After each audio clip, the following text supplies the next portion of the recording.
Good morning, baseball fans, and welcome back to Dan's Vintage PC. Don't be fooled by the fancy name. It's just me and some baseball cards. But in the case of today's episode, a box of newly graded cards from SGC. I sent this 20 card submission out on June 29th. It was received by SGC on July 5th. Marked graded July 17th, received in my mailbox July 21st. That would be yesterday. This is a sub that took 22 days. The amazing part of it is that SGC moved their offices in that time frame. So not only did they grade this in 22 days, but as we'll see, they did the grades very well, but they also did them very quickly. So I have not seen the cards. I have seen the grades, I'll be honest with you. So honestly, the grades are a little better than I expected. So I took some notes before I sent the sub out. So we'll compare the grades that I thought I might get with the grades that actually exist. So let me take this little SGC sticker off. Love these, the tucks. Sometimes these come off without getting all the paper on them, and I stick them on things as little remembrances. So here's the box of cards. They come in a nice reusable box, taped together with some, not taped together, rubber band together with some nice reusable rubber bands. And here are the cards. So let me go first to the pricing.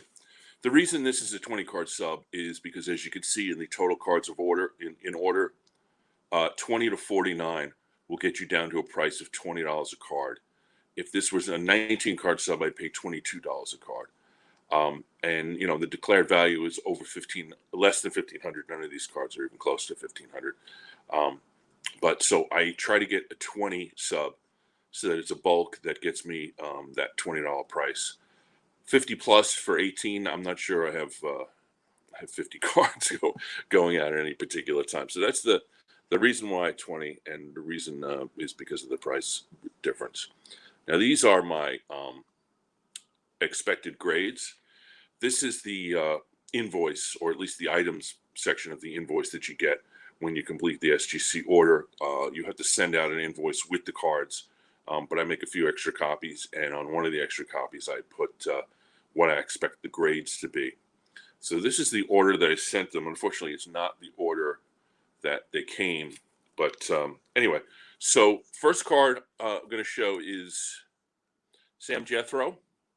This is a let me do it a little bigger so you can see me. There we go. This is an SGC 5. This is the 1951 Burke Ross. I bought this card raw on eBay for, I believe, about $30, maybe $35 with shipping.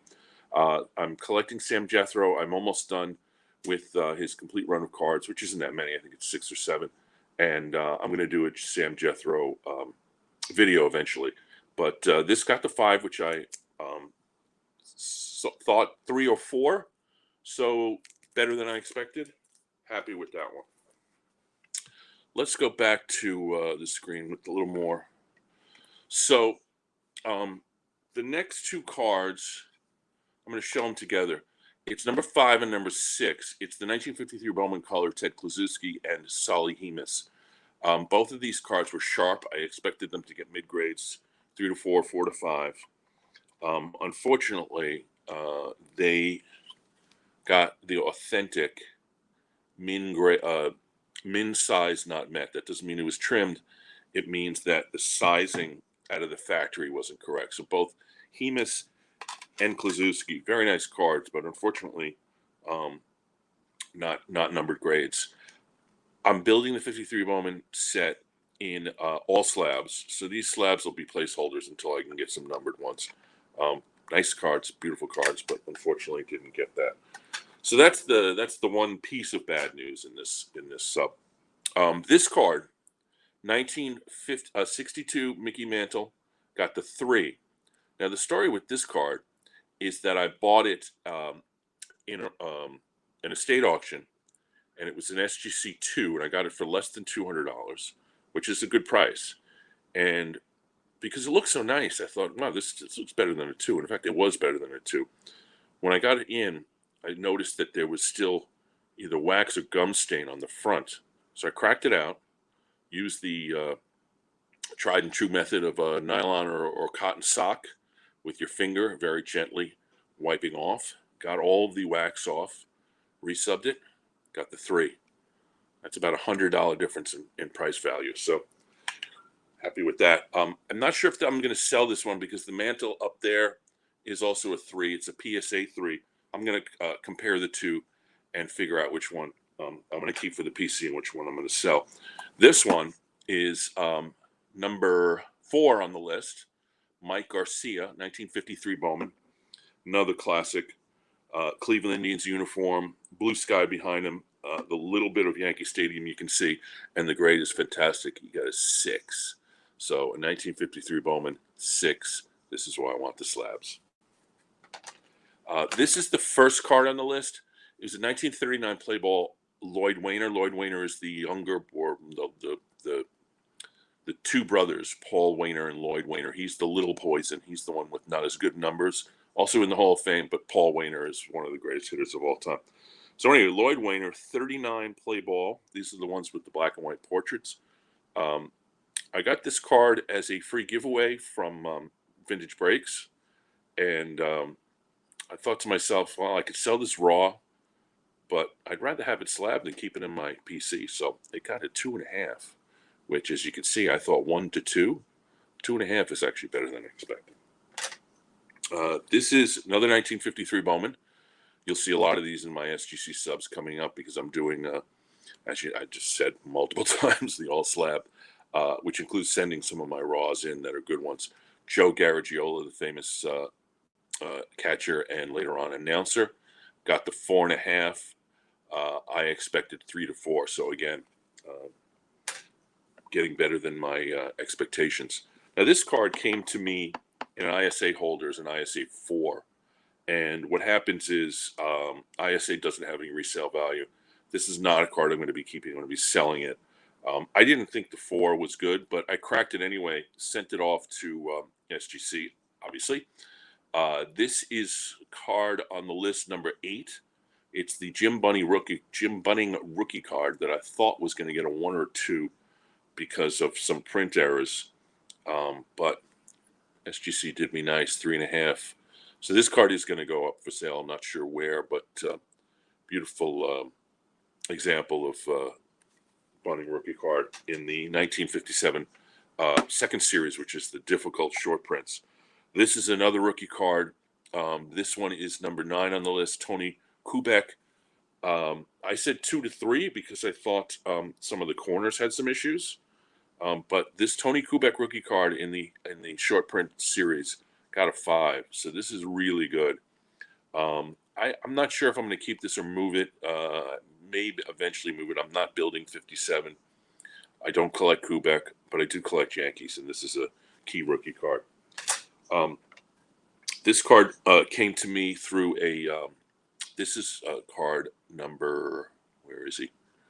It's Furillo. It's number 10 on the list. I said 4 to 5. I got a 5, Carl Furillo, 1957 Topps. This is the last card of Furillo in a Brooklyn uniform. And I'm building Furillo. I have the 56 in my next SGC sub. When that comes back, I'm going to be doing the Furillo video. So I have the rest of them. Now this one, a little bit disappointed in this one. This is the 1969 Bobby Cox. It got a 6, which, as you can see from number 13 there, I wrote 6 to 7. To be honest, I'm usually a little conservative on these. I thought this could actually go up to an 8. So the 6 is a little disappointing. This is a Hall of Fame rookie card. 1969, I'm sort of building, not really. I take cards in as they come. And when I get up into 200 or 300 cards, I will probably at that point build a set. But not sure I'm going to do with Bobby Cox again, a Yankee key rookie card. So probably going to hang on to it for a bit. This one was terrific. The number 14, Roger Staubach. This is the only football card in the sub, and I expected 5 to 6, but look, it got an 8. Um, Beautiful card, classic Roger pose. I'm going to be selling this because I don't really collect football cards, but this came to me also in a vintage breaks bonus, and I thought, wow, this is nice. I should just grade this, and sure enough, good decision, an 8. 54 Eddie Matthews, which is on here as where is he? I'm sorry. I should be doing the number 7. 53 Eddie Matthews, 1 to 2. Has corner issues, little centering issues, some edges. It got a 2.5, so I'm actually happy with that. Again, not sure if I'm going to keep this one. Probably going to move it eventually. But beautiful card. I love the blue on this and the Eddie Matthews early. I guess this is a third-year card for him. Hall of Famer. This is the 1969 checklist. Now, who gets graded checklists? Well, I guess you get a graded checklist if it's got Mickey Mantle as the circled player up on the top left. So this one I predicted. Where is it? Number 12, 4 to 5, and I got a 6. So I like that. Going to keep this for a while in my Mantle collection, but or the 69 build. I'm not sure at this point. So a few years ago, I went to the back of an auction and found a raw card in an auction. I think it was the Sirius. In fact, I'm certain it was the Sirius auction. They don't usually sell raw cards, but in the back, like page 30 of the auction, there was a Roberto Clemente card, a 1956 Clemente, which was pretty badly off-centered, and I think I got it for about $90, which is a nice price. I submitted it. It's number 20 on the list, expecting 1 to 2, but wonderfully, it got a 2.5. So this card is going back in my collection. I think I mentioned in the Kurt interview, my last video, that I had this at SGC. So sure enough, 2.5. This is staying in the PC. 2 cards now. These were both ISA cards. They came to me as ISA 7s. Excuse me, the Rod Carew, 68 Carew and 68 Banks. Now you see number 15 is kind of cut off there. That's the 68 Banks, and 16 is the 68 Carew. They came in ISA 7s. Now ISAs are not virtually no resale value on those. So I decided, and when I looked at them, they didn't seem to be 7 quality. So I figured, let me send them into SGC as crossovers, not as cracked and resub, but as crossovers. Hopefully that 7 will have a little bit of an extra, cause the grader to look at it a little more closely and say, oh, 7, this must be a good card. So you can also, when you do crossovers, request SGC not to grade the card if the grade is going to be below a certain number. So I think my bottom on these was 5. And as you see, no would be if it was below a 5, which is possible, or 5 to 6 if they did grade them. So the Carew got the 5.5, so it was above the 5 minimum. And it's a nice card. I do have this raw in my binder. I'm building 68. I don't know, maybe 100 cards short at this point. But this will probably be for sale at some point. The other one is the Banks, which was a 7 also. Now this one came back a little bit better, 6. I think I'm going to keep this one for a while. It's a nice card. A little bit off center is why it got a 6. But this is a good one. Couple more cards left. There are actually 3 cards left. These are all re-slabs. This entire submission had 15 raw cards, 2 crossovers, and 3 re-slabs. The 3 re-slabs are number 17, 18, and 19 on the list. Gil Hodges in a 50 Bowman. It was a 5. The slab was an old slab, but it was cracked and scratched, and I just figured Gil deserved a little better tucks. So Gil got the tucks, and there he is at a 5. It obviously stays in my Brooklyn Dodgers collection. It'll be rotated into the display behind as I move cards along. This card is Bob Feller is a 54 Bowman. I have the Feller 54 Bowman in a 5.5 and 6. The 6 was in an old holder, an old SGC holder that didn't look so good. And I wasn't quite sure that this was a 6. I actually keep the 5.5 and sell the 6. I'm not sure yet, but this is a nice card from the 54 Bowman set, which I'm building, and I have maybe about 50 cards to go. And the last one, which is kind of a big deal for me, they put the first and last cards in these little slab bags, which are nice. This is the 1956 Brooklyn Dodgers. I hit this in a vintage break set break. It is a 7, which is a very high number for this card. And the beautiful thing about this card, and let me see if I'll get a little bit of a bigger picture here. The player right here is Jackie Robinson. So this is 1956, which, as you know, Jackie Robinson's last playing days card was 1956. So this is the last Jackie Robinson card on playing days, because his solo card is early in the set. I think it's 30 in the set, number 30, and this is much later. This is card number 166. So final Jackie Robinson card, Brooklyn Dodgers. This is the 56 card, so it's the 55 champions in the photo, and a 7. So really nice card. It's going to go in the Brooklyn Dodgers display over here. You probably can't see it, but there's a Campanella with an old SGC up there, SGC 5, that I'm going to send in to get re-slabbed into a nicer slab. This will go right into the slot in the display. So that's it. 20 card display. Very happy with the results. As you know, I use it's the before you send it in, you write the numbers down. I didn't make that up. That's a Chris Sewell thing. So thank you for Mr. Sewell for inventing that little sort of trick to do when you send your subs in. And so that was a nice sub. Worked out very well. I'm building another one. I think I'm up to about 12 cards. When that gets to 20, it'll go into, and of course I'll do a video on that one. So thanks for joining in, and I will see you guys next week.